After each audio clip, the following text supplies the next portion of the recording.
Bienvenidos al podcast de USMLE Dreamers. Un adolescente de 16 años comienza a cambiar. Le cuesta concentrarse en la escuela, está más irritable, duerme más y pierde el apetito. Con el tiempo aparecen síntomas neurológicos claros: temblor en ambas manos al intentar escribir, dificultad para caminar, marcha amplia e inestable.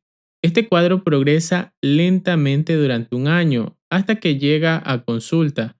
En el desarrollo del caso, los estudios muestran dos datos clave: transaminasas elevadas indicando compromiso hepático y aumento de la excreción urinaria de cobre en 24 horas. Con estos hallazgos, el diagnóstico es claro según el material presentado: enfermedad de Wilson, un trastorno autosómico recesivo del metabolismo del cobre. Base fisiopatológica: en condiciones normales, el cobre de la dieta entra al hepatocito y sigue dos destinos. Se incorpora a la ceruloplasmina, que pasa a la sangre y se excreta hacia la bilis para eliminación. Este proceso depende de la proteína ATP7B o ATP7B en inglés. En la enfermedad de Wilson existe una mutación autosómica recesiva de ATP7B. Este produce acumulación de cobre en el hepatocito. El cobre causa estrés oxidativo, necrosis y apoptosis. El hepatocito dañado libera cobre libre a la sangre. El cobre se deposita en otros tejidos como ganglios basales, córnea, y de ahí surgen síntomas neurológicos, alteraciones psiquiátricas y daño hepático progresivo. El dato clave del laboratorio: la literatura nos señala algo importante. En pacientes sanos, la excreción urinaria de cobre es mínima. En la enfermedad de Wilson, el aumento de cobre sérico lleva a mayor excreción urinaria, como ocurre en este paciente. Esto es fundamental para entender el tratamiento. El tratamiento nos indica lo siguiente: quelantes como de penicilamina y trientina. También zinc, que interfiere con la absorción de cobre. En este caso, el paciente recibe penicilamina.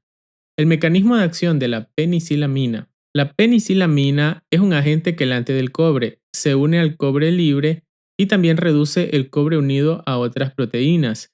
Forma un complejo soluble y ese complejo se elimina por la orina. El efecto principal es aumento de la excreción urinaria de cobre.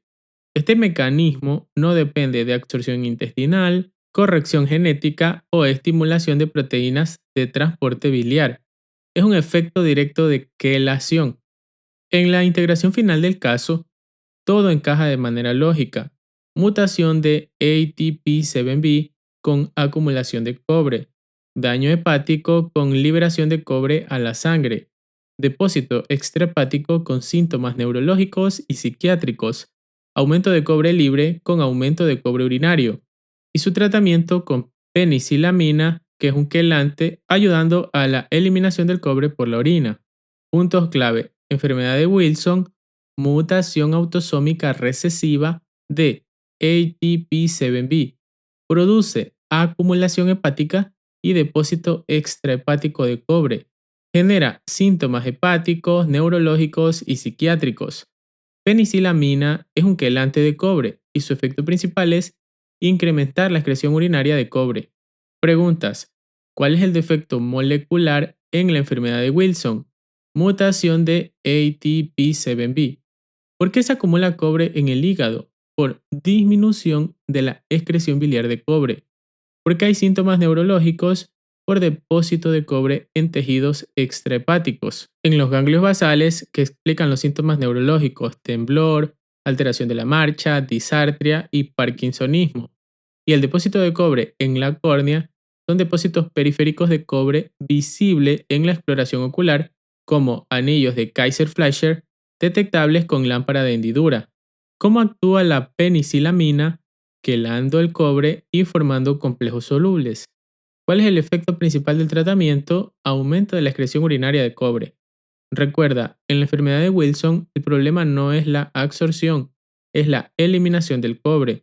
Por eso, cuando escuches penicilamina, debes pensar inmediatamente en quelación el cobre se vuelve soluble y se lo elimina por la orina. Gracias por escuchar este episodio. Hasta la próxima.